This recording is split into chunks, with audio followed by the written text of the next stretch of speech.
مش راضيه تفطري. انا جبت لك بقى اللي هي ما بتحبش الفسيخ ولا ريحه الفسيخ، انا بقى هقهرها وجبت لك الله، فسيخ. ده انا كان نفسي فيه. اه انا جبت الله لك يرضى عليك عشان يا هي رب. الريحه المنتنه دي. هي فين النتنه يا ايه حبيبتي؟ القرف ده؟ ايه ده؟ انا ما باكلش الحاجات دي وما بدخلهاش شقتي. شيل الاسنان دي من هنا. احنا ماما هتاكلها. ايه القرف ما ده؟ تاكليش، احنا هناكل. ماما احنا هناكلوها. هتاكلوها؟ لا اطلعوا كلوا بره. لا بره؟ انا بره فين؟ قولي لحماتك اطلعي كلي بره. الريحه المنتنه دي مش شامه الريحه، دي ريحه كلب ميت. حماتك دافع عندك تقولي لها اطلعي كلي بره. ايوه البتاع ريحته كلب ميت، انت مش شامه. ارجع على الطريق. ما فطرتيهاش ليه من بدري؟ انا هجيب. على بالي انا سايباني من غير اكل. بنت الله يرضى عليها وسفرتني. كلي يا ماما كل ونفسي بك من الله يرضى عليكي يا اختي يا رب، والله كان نفسي فيه. ما انا قلت اقهرها واجيب لك فسيخ. انا برضه عشان الريحه.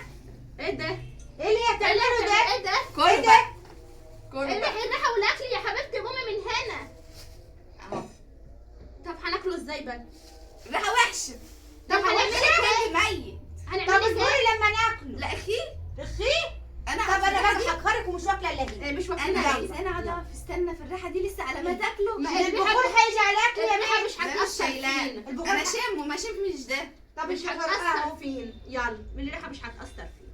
كل يلا. اتغذي بقى. اهو.